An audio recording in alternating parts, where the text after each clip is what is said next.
to the Food and Friends Nutrition Education Series. Today we're going to be talking about decoding food dating. Have you ever wondered what the best by, sell by, and use by dates on food packaging actually mean? Is it an expiration date? And is the food safe to eat past the date listed? This webinar will help you understand the real meaning behind these dates. Understanding this will help cut down on grocery bill and food waste.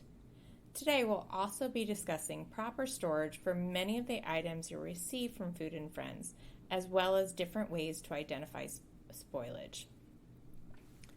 According to the USDA, the average family of 4 throws out about $1,500 of food a year.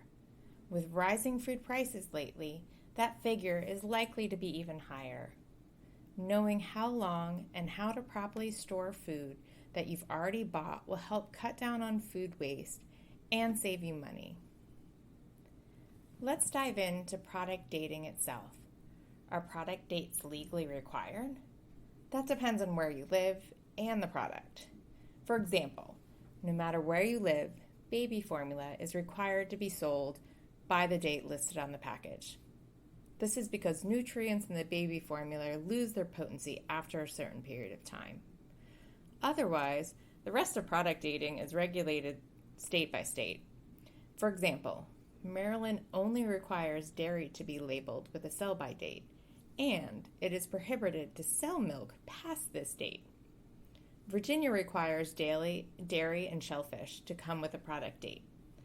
The District of Columbia has the most regulations when it comes to product dating out of any state. This means that all of the products listed here must have a use-by date, and it is prohibited to sell past this date. Now that we understand state regulations, let's look into what these phrases actually mean. First, it's important to point out that none of these phrases listed on the slide have anything to do with safety and all to do with quality. Best by, enjoy by, use by, these phrases are often found on shelf-stable items. It tells consumers when a product should be eaten for ideal flavor and quality. If unopened, non-perishable products in good condition, with no rust, dent, swelling, or tears in the packaging, the food is still safe. As a product sits in your pantry, you might notice minor changes of texture or taste. For example, stale crackers. But stale crackers are still safe to eat, and they will not make you sick. Sell by. Again, this is not a safety date. It's used by retailers to know how long a product should be displayed. These dates are chosen under the assumption that the consumer will buy and take this product home and use it a few days after purchasing. Freeze by is a date that indicates when the product should be frozen to help maintain its peak quality. Again, it is not a safety date. Here are a few examples of product dating on packages. There's also a lot of other numbers and letters found on the package. The dates listed directly next to the use by date or best by phrase is the product date. The other numbers give information about when and where the product was manufactured. Properly storing your Food and Friends delivery and grocery can help you keep them at the freshest and save money. All non-perishables should be stored at room temperature, what is at or below 75 degrees Fahrenheit. Ideally, the space should not be high in humidity or in direct sunlight. Non-perishable includes canned goods, dry cereals, peanut butter, dried pastas or beans or lentils, and unopened shelf-stable milk. Cold items should be refrigerated as soon as possible or within 2 hours of cooking or purchasing. Frozen food should be placed in the freezer as soon as possible before they have a chance to defrost. Following these guidelines will help prevent food spoilage, waste, and save you money. Here are some common vegetables one might receive in their produce bag. Most items should be or can be stored in the refrigerator except for potatoes and sweet potatoes. Refrigeration can cause them to darken during cooking and develop a slightly unpleasant taste. Instead, store potatoes in a well-ventilated area.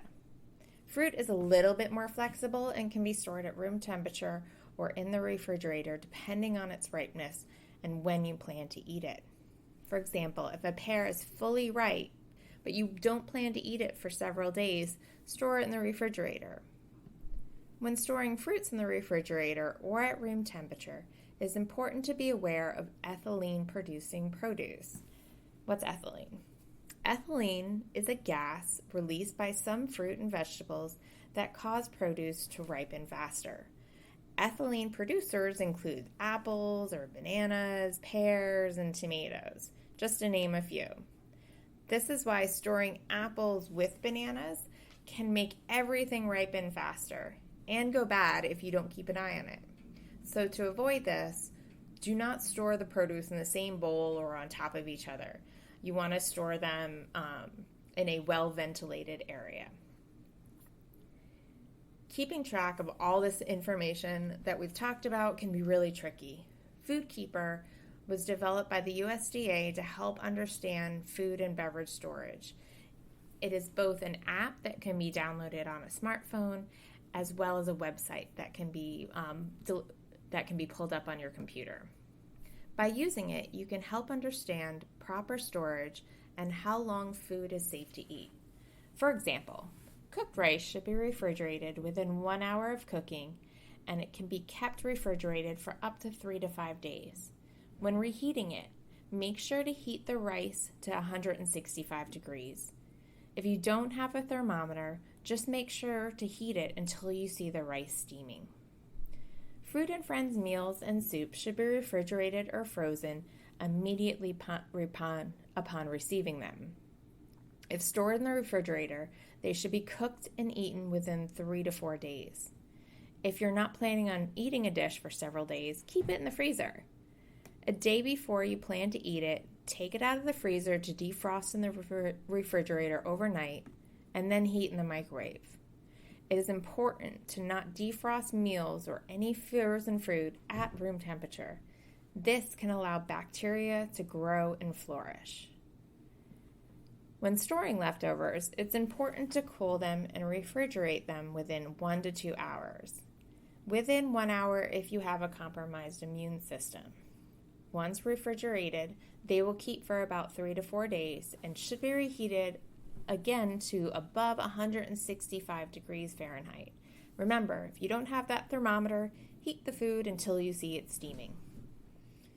While we're moving out of picnic season, outdoor food safety is an important thing to keep in mind, and we wanted to talk about it today. When packing coolers, you want to fill a cooler 3/4 full of food and keep 1/4 of the space for ice. You should also separate uncooked foods like meats to grill from ready prepared items like potato salad to avoid cross-contamination of bacteria. It is also helpful to have a separate cooler for drinks, as people are often opening and closing this more often. And if the drinks are in the same cooler as the food will have trouble staying at the proper safe temperature. The danger zone is when temperature of food is above 40 degrees and below 140 degrees.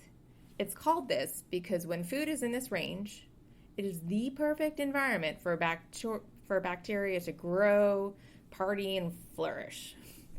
If the temperature is, for example, if the temperature is 75 degrees outside and you're enjoying a nice picnic, bacteria is doubling every 20 minutes, so food should not be left out unrefrigerated for more than 2 hours.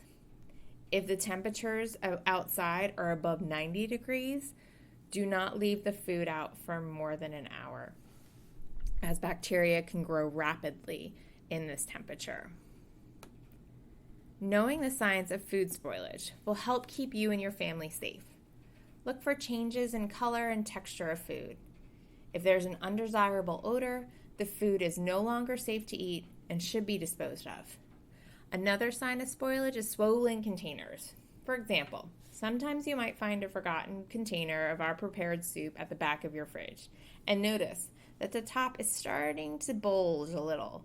This means bacteria has started to grow and is giving off CO2 to make the container swell. This food is not safe to eat and should be disposed of. If you see mold growing on food, you might be tempted to cut it out or scrape off the bad section. This is not advised, as mold may have permeated below the surface where you can't see it, and it can cause illness if eaten. It is also important to avoid dented cans and torn packaging, as this allows outside air and bacteria to enter a product. And as always, the best rule of thumb is, when in doubt, throw it out. But you can also always reach out to your dietitian at Food and Friends if you have any questions. Here are a few resources to better understand product dating and food safety. We also encourage you to join our live session on Wednesday, September 28th at 3 p.m., where a dietitian can answer all your product dating and food safety questions. Feel free to submit questions in advance to the email address nutrition@foodandfriends.org. We look forward to hearing from you soon.